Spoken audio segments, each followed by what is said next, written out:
um, to get my brother-in-law in here on time. He's somewhere trying to figure out how to get on. So prayerfully, he'll come on as he sees me. Come on, Norman, if you see me, then you need to come in so I can invite you. You have to come in before I can invite you. Today is my blessed 68. Joaquina, I ain't 68, huh? Oh God, how did it happen? How did it happen? But in fact, I am, and I am so, so blessed to be 68 years old today. God is so good. Y'all got to look at the morning broadcast. Me and the Lord had us a good old time. I told my whole life story and everything.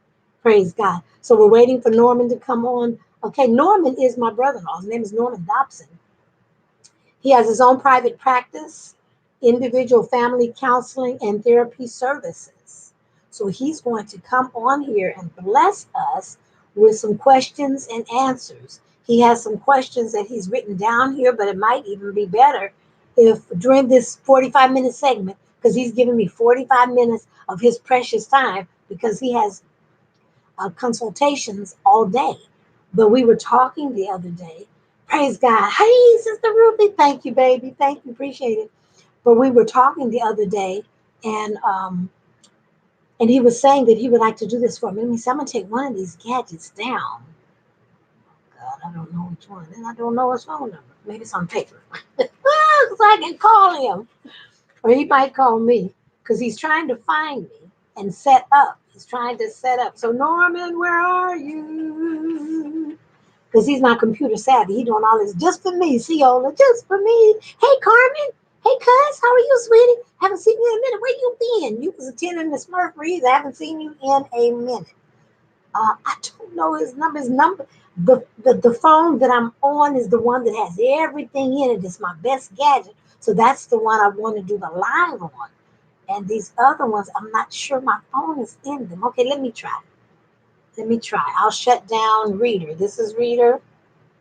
I'll shut it down because he needs directions. Okay. I ain't 68 on. I ain't 68 on. I was talking to Joaquina. Okay, let me see if I can call him. If his number's in, Lord, let the number be in the phone. Hallelujah.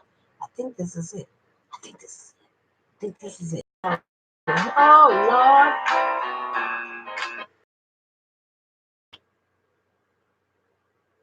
Uncle, I don't know if you can hear me, but I'm broadcasting. So I'll call you after the broadcast. My uncle calling me from Ohio, my last living on my mother's side. He's 80, he's 79. Okay, yes, he's probably trying to do the broadcast on his phone. Where are you? Norman, where are you? Anyway, so he knows his craft. He just don't know all this technology stuff. He's not quite my age, but he's up there near my age. Um, okay, I don't know what to do. He got to find us. Going day by day. Girl, that's all we got is day by day. See, we can't worry about tomorrow. Today is my birthday.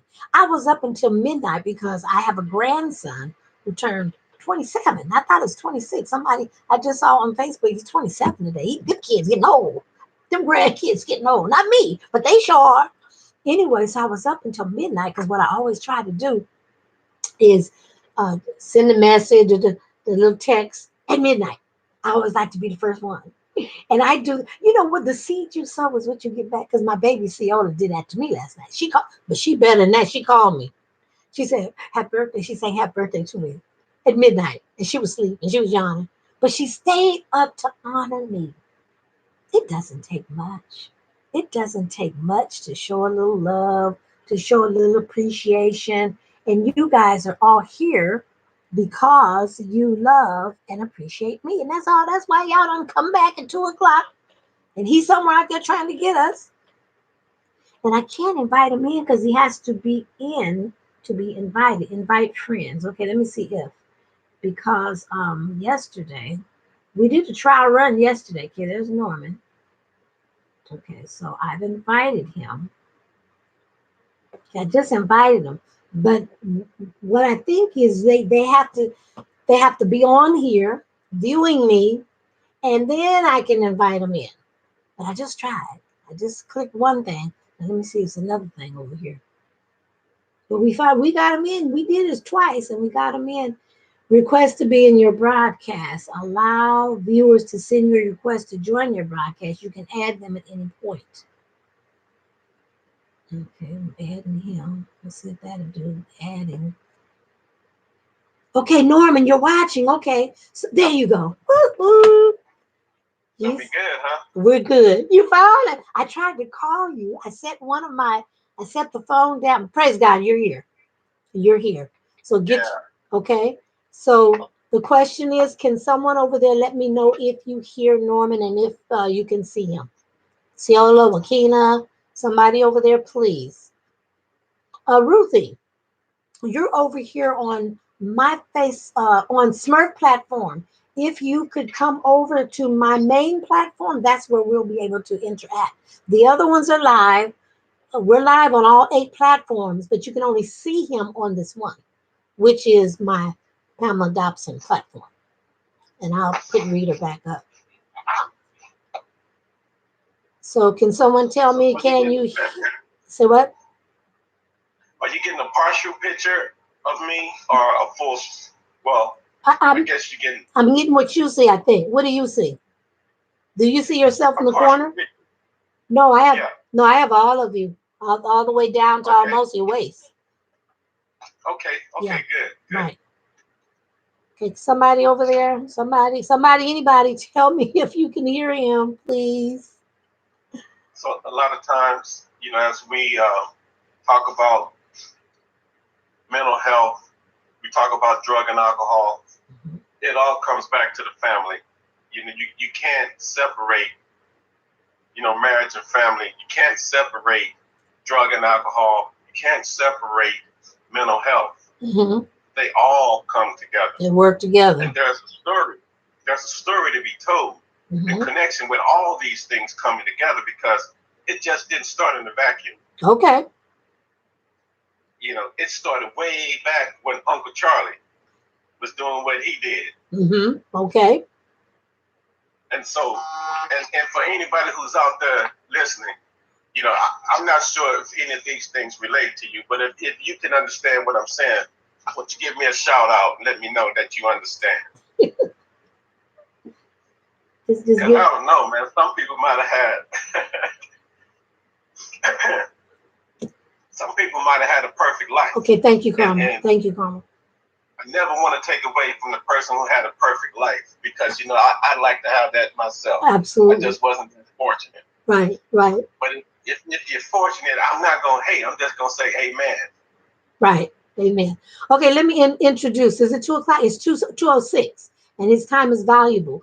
Let me tell you who he is. He is Norman Dobson, and he is my brother-in-law. That we had a conversation last week, and he was saying, "Well, sis, what do you actually do on your marriage broadcast?"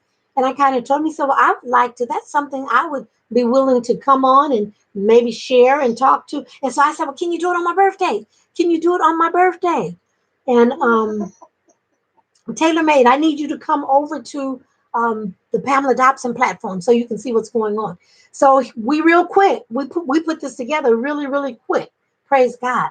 So a bug is here also. So look, he has his own private practice that he got to get back to. Okay, because he's taking out he's on his lunch hour right now. He has a private practice in individual family counseling therapy services. Okay, he has a master's in psychology. He's a licensed marriage and family therapist. He's a licensed mental health counselor. He's a licensed chemical dependency professional. And he's got 20 years retired military vet, married 37 years, 3 adult children, and 5 grandchildren. So, whatever question, we got to do it quick. Whatever questions that you may have in the area of transition through separation and divorce, maybe if you've gone through that, co parenting, the blended family, or areas of substance abuse, or you may be in a mental trauma. So whatever, right now, pose your question, whatever question you may have. And I've told him We're going to do this as the Lord leads. If he gets one question and he stays on that one question the whole time, that's where we'll be. Real quickly, brother, let me say an SOS prayer. That's what I tell Celia. SOS. That's hit it and let it go. Dear Heavenly Father, we come before you right now, Lord Jesus. We don't want to do anything without inviting the Holy Spirit into the midst. So, Lord, as my brother, I ask that you touch him, that you touch his mind, that you touch his mouth, give him what to say, how to say, to minister to these, your sons and your daughters who are coming to get a word of positivity, a word of encouragement, instruction, whatever we're able to give, oh God, in this time. And bless my brother for his faithfulness and his, you called him, you ministered to him and told him, help Mama Pam. And he stepped up to the plate and he's doing it. We give you all glory, honor, and all the praise. And we do call it done in Jesus' name. Amen. Okay, so any questions? Y'all start, or you can just start talking, Norm, until they say something.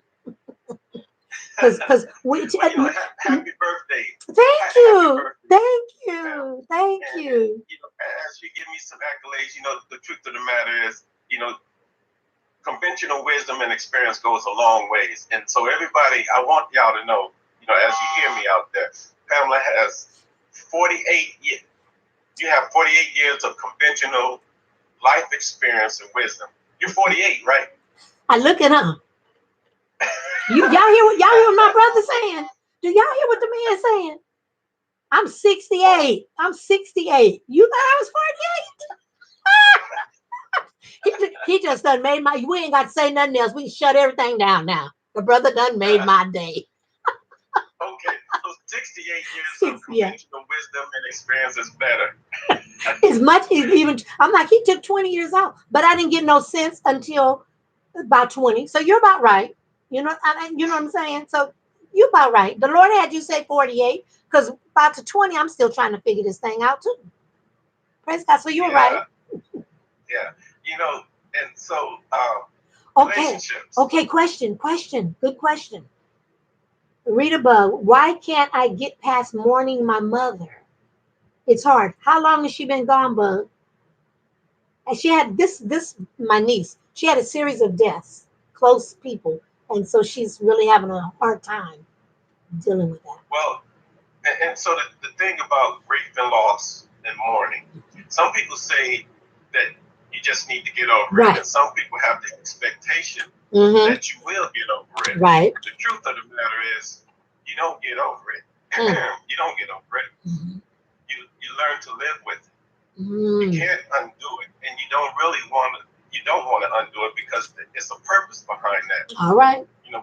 Just keep in mind that what we want to do in thought, we want to celebrate the life of that person, not to dwell on the negative, but also remember the contributions of that person. Right. And just know that it's going to be bittersweet. You have some good days and some bad days. So just make sure that you recognize the good days.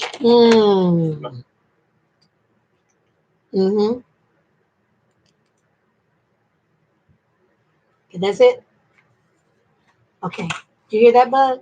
Oh, it's been 4 years. 4 years. So, like he said, you have some good days and you have some bad days, but life and death is a progression. We come into this world, and once we come in and they tap us on our behind, we say, hey, we're getting ready to die. It's just that simple. We come here and then we do leave here. It is challenging, but God on our side. Weeping may endure for a night, read above, but joy is gonna come in the morning. You're gonna be all right. You're gonna be all right. Just hang tough, hang tough. With like he said, enjoy the seasons. Because grieving is seasons. You maybe think you okay today and tomorrow. Real quick, I had a husband pass suddenly. I was fine for 2 years. I was fine, Norman. For 2 years, I was going on about, we did the funeral, but I wasn't tripping. I ain't never cried. And his name was Billy. And one day I was at my desk and somebody came and said, hey, sis, do you have a bill I can borrow? And I got up just instantly. I got up from my desk. I walked out. I walked down the hall. And by the time I got to the bathroom, I was a screaming, bubbling idiot. I say, Daddy, 2 years later. But after that, I was okay. After that, I was okay. So everybody grieves different. Okay. Okay, any more questions? Questions? If not, let me give you a question. Um, mental health. Mental health. When you have, we discussed this the other day. What was those acronyms you guys use? MSPTB, one D, one, two, three. People know me. I can't. What's the things? My son called me. Lord Jesus,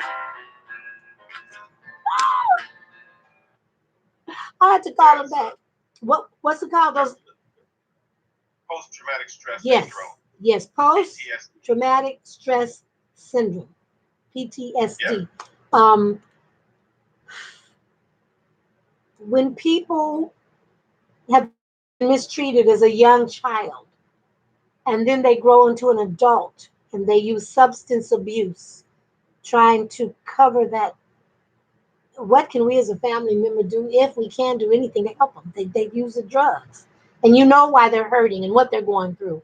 Um, but they just get more and more into. They be okay for a minute, and then they go back into the cycle. Can you kind of yeah. say something on that? So what that person is really trying to do is self-medicate to solve the problem themselves. Mm-hmm. And so opposed to doing it, you know, in the street method of self-medication, they should try to go through, the more formal way of addressing it with some prescribed medication. And that's, you know, the combination of treatment when it comes to PTSD. There's the behavior, portion of treatment, and then Mm-hmm. there's the medication portion of the treatment. You got to have a combination of both. You can't just do one without the other.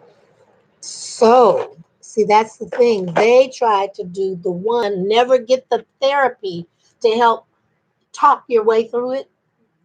Dare I say? Yes. You need someone to kind of help you, because when we hear ourselves talk out loud sometimes and someone else talking back to us, we can hear and see what we can't in of ourselves. They mistreated me when I was a kid. They raped me. They molested me. They dogged me. They did. So I'm in pain. I'm in pain. But when you go to someone that can say, okay, yes, those things did happen to you when you were a child, but they are not a reflection of you and where you're trying to go now, and who you are. So need to be able to talk it through and unravel it, and that's what therapy does. But Yeah, and, and I'll because speak we have to process. and our voice now, because most of us on here are African American. We don't go to therapy. We don't go to you. We don't need no therapist. We go to Jesus. We go to Jesus. He answers it, and we do go to Jesus. I'm a Jesus girl, but I done had the Yeah, mind regulated by the Lord and by therapy. Sister Dora yeah. Anderson, if you can come over to my page, you can see what's going on. Pamela Dobson, if you can come over to that page. Okay, go ahead. Excuse me. There's this new research that's out when it comes to PTSD. It has a lot to do with Black people, Uh-huh. and it's called complex Yeah, PTSD. yeah, we complex. Yeah, we are. No, but I would It's a complex. I would It's imagine it's saying that because of society. We got so much stuff. And then yeah, there you go. yeah. So what the thinking behind this new acronym, Mm-hmm. adding the complex part of it, is that PTSD in a lot of cases didn't happen overnight. Right. It just doesn't happen like that. Mm-hmm. Even though it's more popular, when there's a traumatic situation, Mm-hmm. Oh gosh.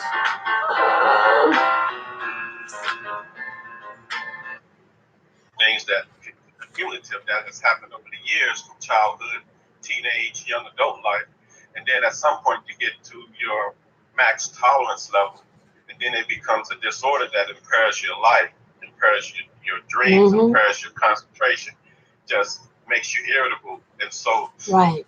and it's kind of hard for the doctors to be able to say exactly what happened to you because you didn't have a significant event. But the Okay. truth of the matter is, you still have the Hey irritation, you have the Stacy, evasion come of the over to thought my page, process. Pamela You know, Dobson, and you can see what's going on. Go ahead. so he, the message that I want you guys to know is, for the most part, all of us carry stress, Mm-hmm. but we can only carry so much stress at the point where it becomes a disorder. Okay. And so You don't need a one-time significant event. It can be accumulative. That's why they call it complex PTSD. Complex. And in our community, we live through events. Okay, when he says it doesn't have to be one event, you witness someone being murdered. Witness someone being murdered, so instantly they can diagnose you, and you got the PTSD. However, okay, good. He called over here. Romy trying to call me. Um, Hello. Hey, we're in the midst of the live broadcast with Norman. Okay, can you kind of elaborate on that a little more, Norman? Yeah, On the well, African American dynamics. Yeah. So because as you were talking, we may witness a lot of things and it doesn't phase us. We can witness somebody being hurry killed. up, which one? You know, we can witness somebody being raped, and we handle it, in one way or another, and it doesn't affect us as bad. But maybe the third or the fourth time around, it doesn't go over so well. It stays with us, and it's that point whereas we've reached our threshold of what we can tolerate, and it begins to wear us down. Right. And then we can only take so much.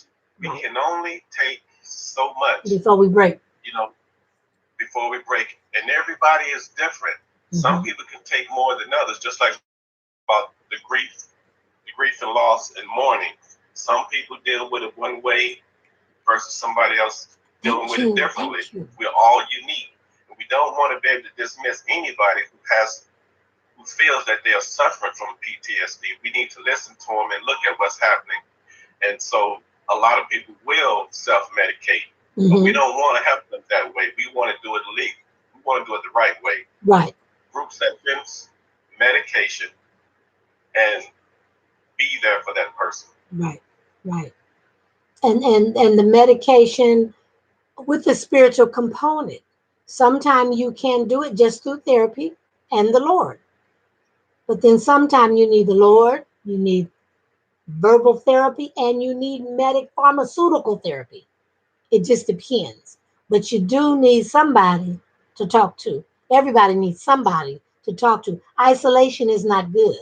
Alienation, isolation is not good. And I believe that's one of the things possibly some people do that have the PTSD. Coming from the military. Go ahead.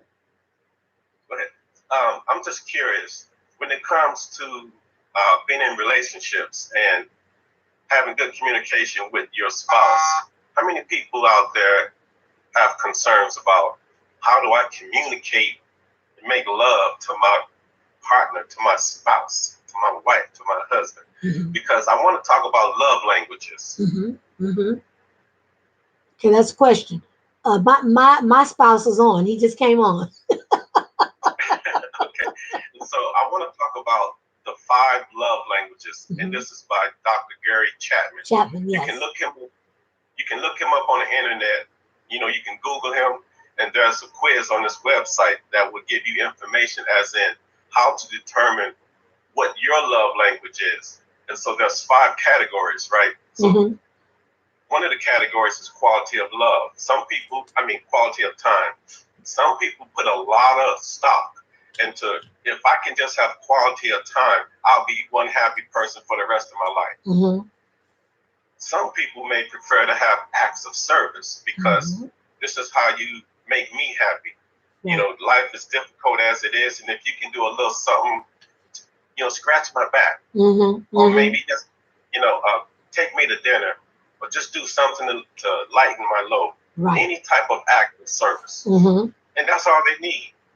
Some people prefer to have words of affirmation because let's just say a person who may be insecure about how they feel, may be insecure about their relationship with their spouse, and they just need to be told that they are appreciated. Right. Tell me that you love me, even if you tell me 100 times. Right. I need to hear it because that's what keeps me going. That's me. I'm an affirmation girl.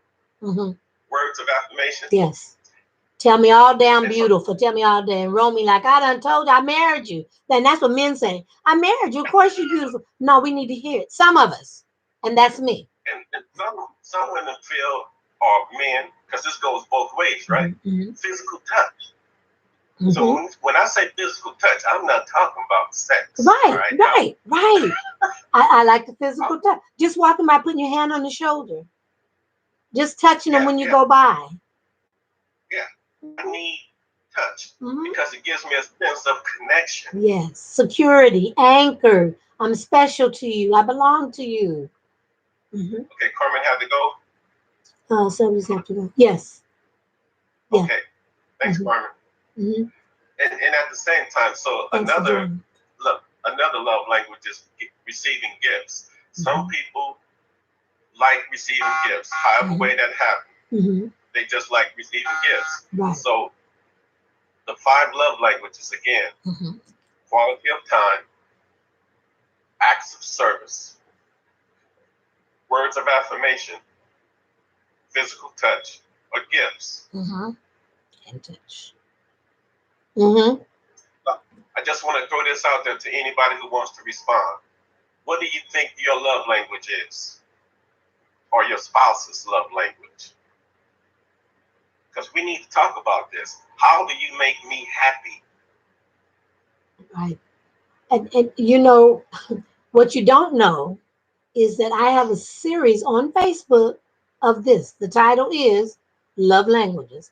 I had started at one point to read that book, but it's too long. It's not a good read for a 7 minute read type thing. And Mm-hmm. but it's on Facebook right now. I started it years ago when I was doing my starting of the marital ministry. Was that particular book? Hmm. Yeah. See, and one of the problems that I get, in my practice, people always complaining about communication, and I can't seem to satisfy this person. I can't seem to make them happy. And so, and they've been together for a long time, and the husband, and let's just go ahead and say the husband, when it comes to figuring out, you know, how to please their woman, sometimes they miss Thank it, you. you know. Hmm.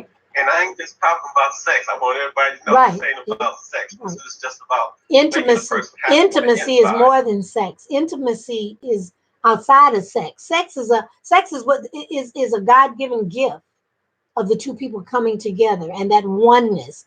And that's a beautiful thing, and God made it. But outside of that, the intimacy, the love, the touch, the feel, the gifts, the affirmation, that's what leads you into the sex. And many Yeah, times people don't know that. yeah.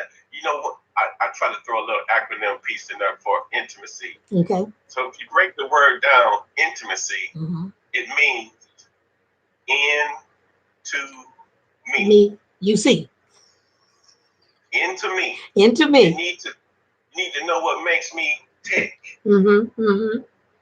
You need to know how to, when I'm sad, how to make me happy, Thank you, Periscope. or vice versa.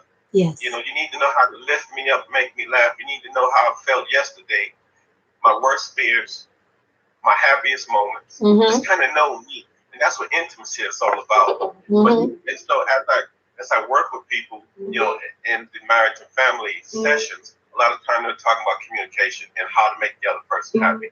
And so let's just use the five categories that I gave you. Mm-hmm. Let's just say if we prioritize this from 1 to 5, and yes, exactly 1 to 5, Mm-hmm. and let's just say one couple says my husband prefers words of affirmation Mm-hmm. according to her.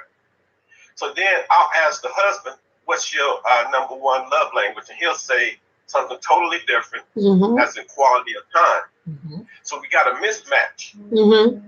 All along, if she just had known that what he really wanted from her was quality time, Mm-hmm. she could have made the adjustment, but she didn't know. Right. So that's where the conversation comes into play. Mm-hmm.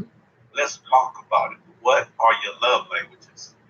And so, in some cases, some people have two closely related love languages because, as we put them in order, 1 through 5, and let's just use you, Pam. Okay. So you said words of affirmation. Right.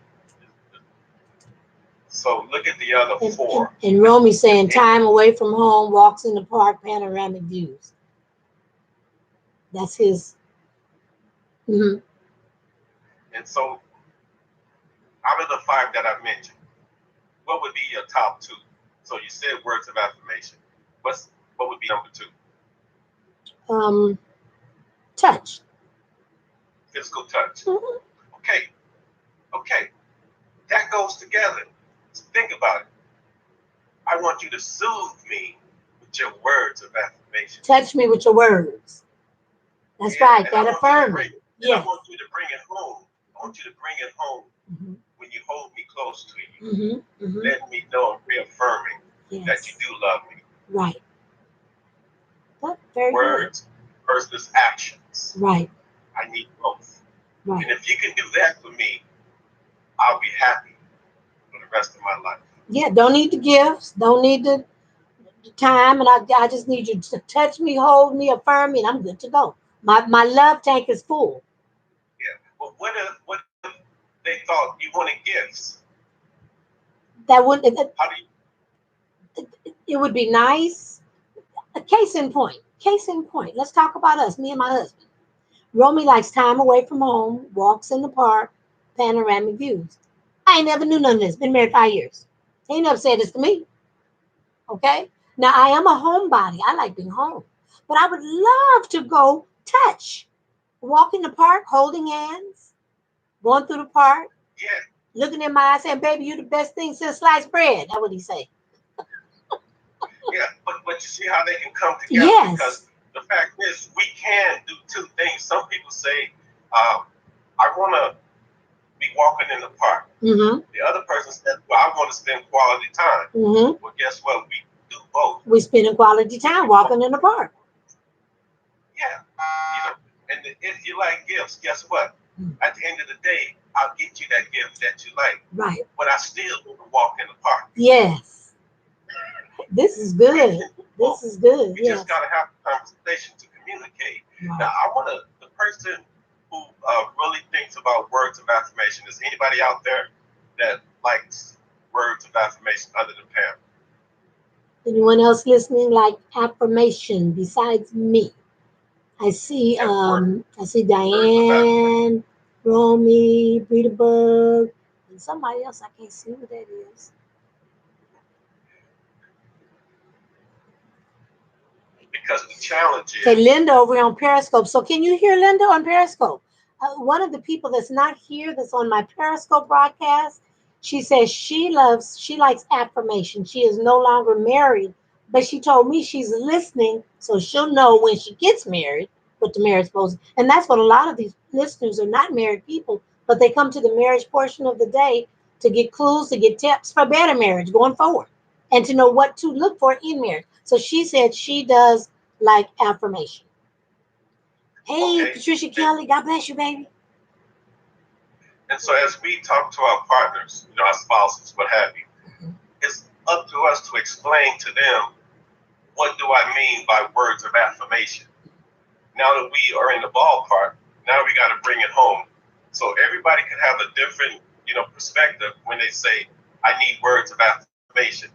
We want to be able to clarify exactly what that looks like. Okay. For instance, affirm that you like what I'm doing when I talk to you, or the things that I'm doing for For you. you. Tell me that I'm doing it right because I really don't know. Right. I can only assume that I'm doing it right. So I need you to tell me yes. Because what happens with some people, if you don't affirm what's happening as in being right, they'll stop doing it because they'll get any Absolutely. feedback. Absolutely. If you feel I can't So ever do nothing right, I just stop. Huh. I didn't get no feedback, so I didn't think you wanted me to do it, so I So I stopped doing quit. it. Yeah. You never said thank you. You never said I appreciate it. You never showed me that you were happy. So I stopped. So I stopped. Ain't that a shame? Yeah. So Ain't that a shame? Because I really like doing it. right.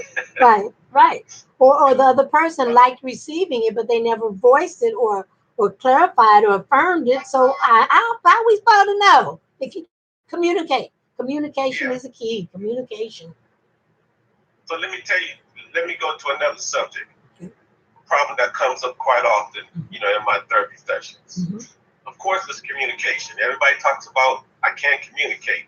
Problem with communication, though, there are people who have expectations of the other person, Mm-hmm. along with assumptions. Assumptions and expectations is a recipe for disaster because I expect you to be this A, B, and C. I Right. expect that. Right. Now, my assumption is that you know what I expect. Exactly. Exactly. Expectations and Now, assumptions. what's wrong with that picture, somebody? What is wrong with that? I'm going to tell you what a wise lady told me one day. An older, wise lady who's gone on to be with the Lord. Aunt Paula.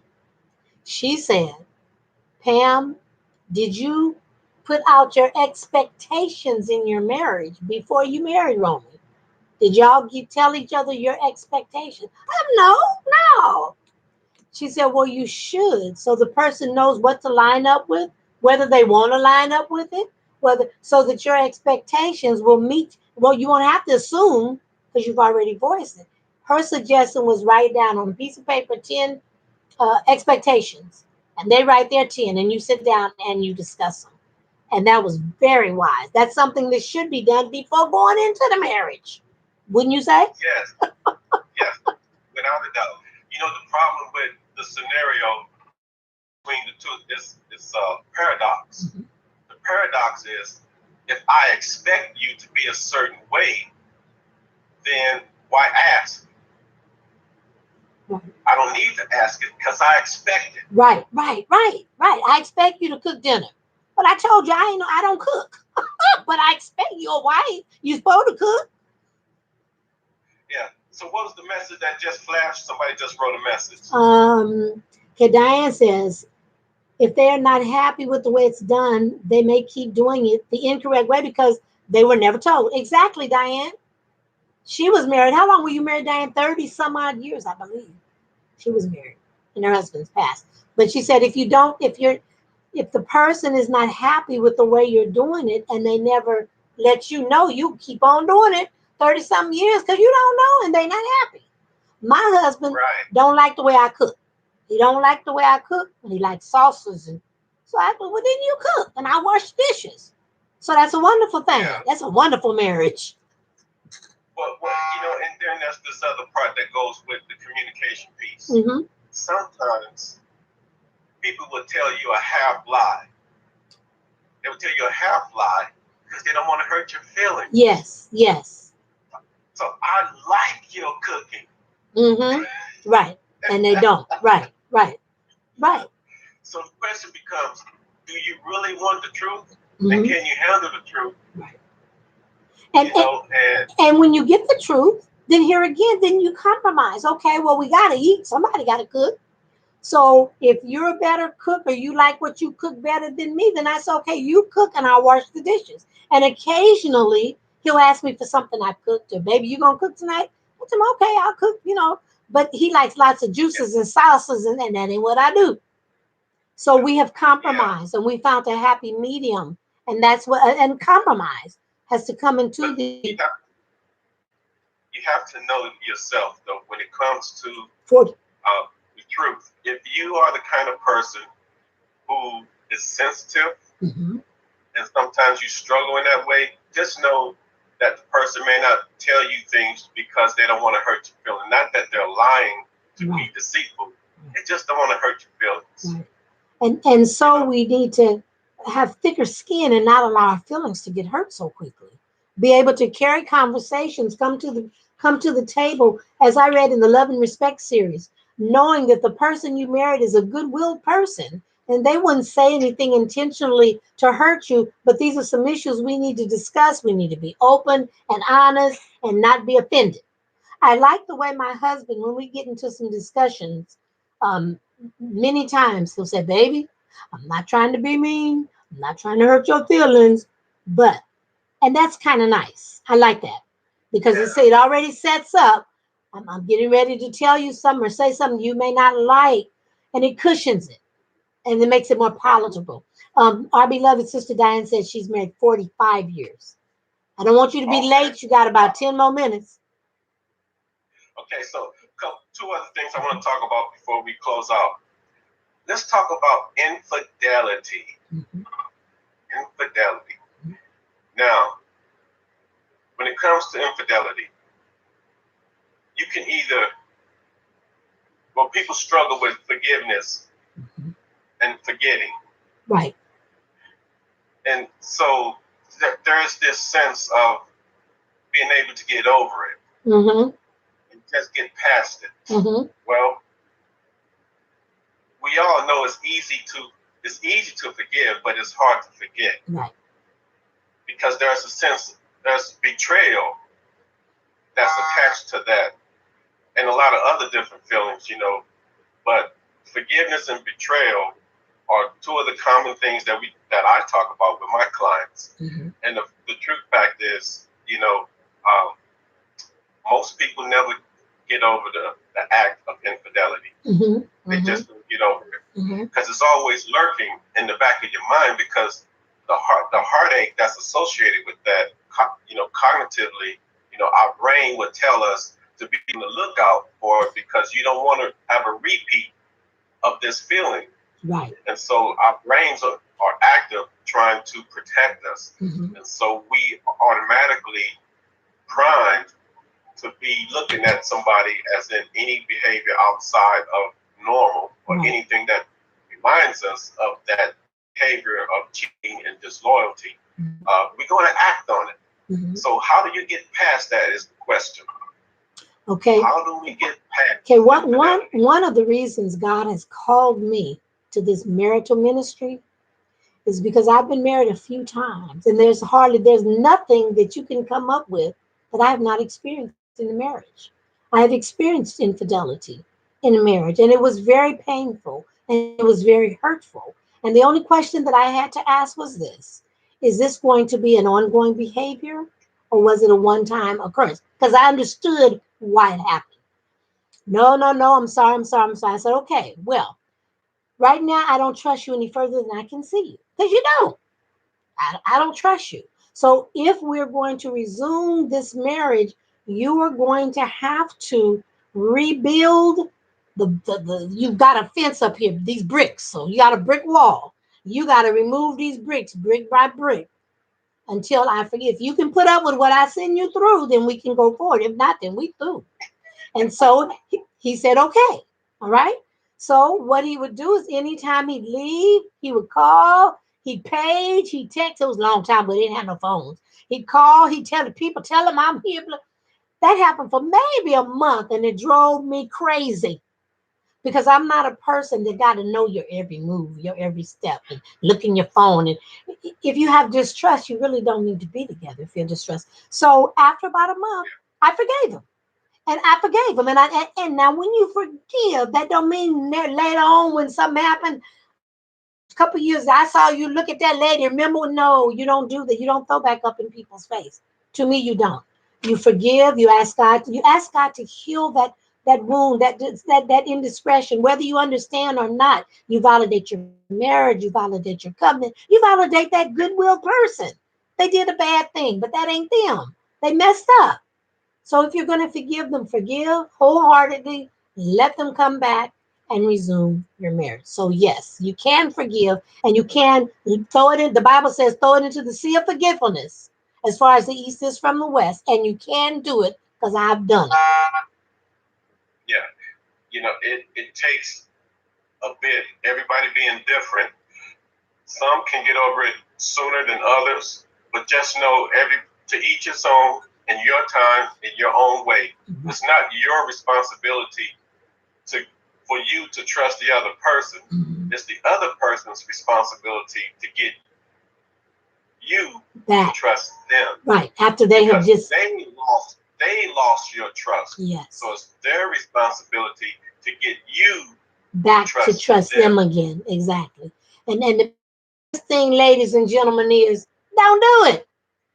You know they say people say, well, we met him and I was at the club and I looked in his eyes and then next thing you know we had no you pre-med you plan that stuff. Cause when you seen yourself looking in his eyes and you was attracting, you know you married, you should have quit looking in his eyes and went on somewhere else. So you don't allow yourself to be lured and led into. Rita Bug made a comment about Diane Combs and her 45 years of marriage. Diane is a lady who was a young lady and she married an older man. And they had about 45 years of marriage and they had, I think, about 7 children.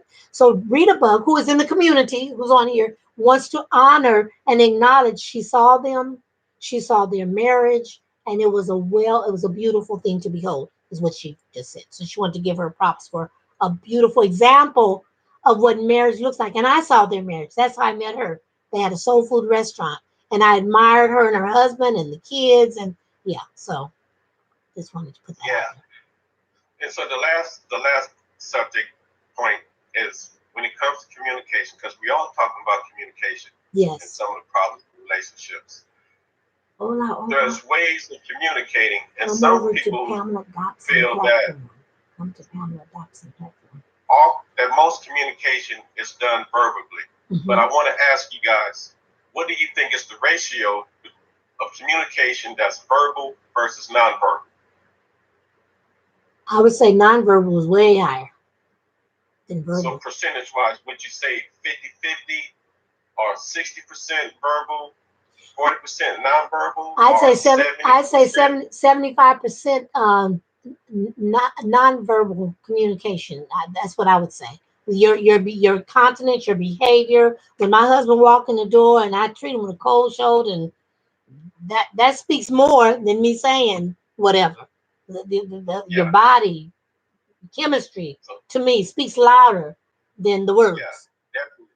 So there's 75% plus Patricia Kelly said. plus or minus 10%, right? Mhm. 85% of communication of the message is nonverbal. There you go. Yep. Nonverbal. 85% is nonverbal. Set off. Yep. Yep.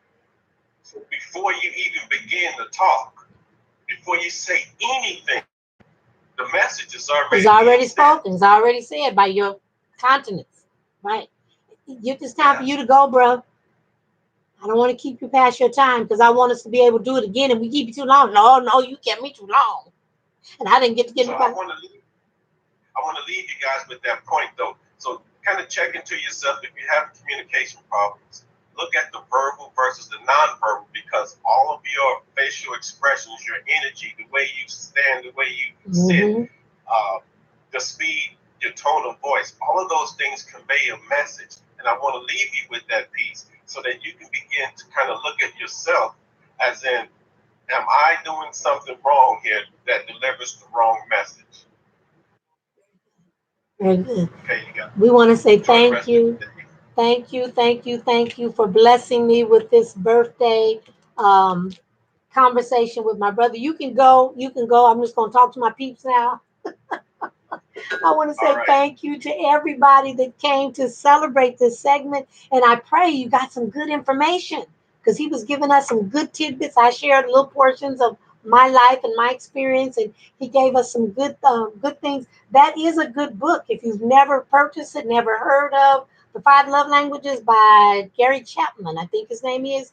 You can go on Facebook, and I got a thing. I started reading his book a while ago. Maybe we'll come back and address it at another time. But I thank you. Praise God, Diane. I'm glad you guys enjoyed. Thank you for coming. And I'm going to go on with the rest of my day. And I'll see you guys at 7 p.m.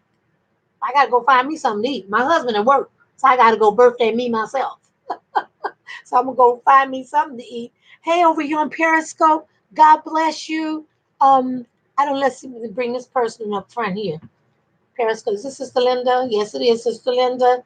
I husband, he was pastor told me who's a servant and he wanted to cook for me. Oh, okay. Praise God. Praise God. Linda says she had a husband that was a pastor. And he said that he was supposed to serve her. God told him that he was supposed to serve her. You know, my husband, that's what he said. He said, baby, he said, as your husband, I'm supposed to take care of you. That's my job. My job is to take care of you. He said, when um, your brother, my brother gave you away. When your brother walked you down the aisle and he relinquished you over to me, it was like a father saying, here is my daughter. I'm giving her to you. And I expect you to take care of her like her father did or brother did. He said, so my job is to make sure and take care of you like a baby. He said, that's why I call you babe. I'm like, wow. I call him baby because I love him. That's just a sweet name word. But that affirmation, that was a word, that was an affirmation. That affirmation just twisted, tore on my little toes. Just made me feel so good within. So we learned about the five love languages, and that was really, really good. He broke that down really well. And use some of them tools, and I go into my practice. Okay, you guys, I love you. I do, I do, I do. Let everybody go. Go back into your day. Thank you guys for taking out time from your day and blessing me. And I pray this moment blessed you. We'll talk to you later. See 7 o'clock. And I'm gonna call my husband. Ro, I'm getting ready to call you right to now. As soon as I said all this stuff down.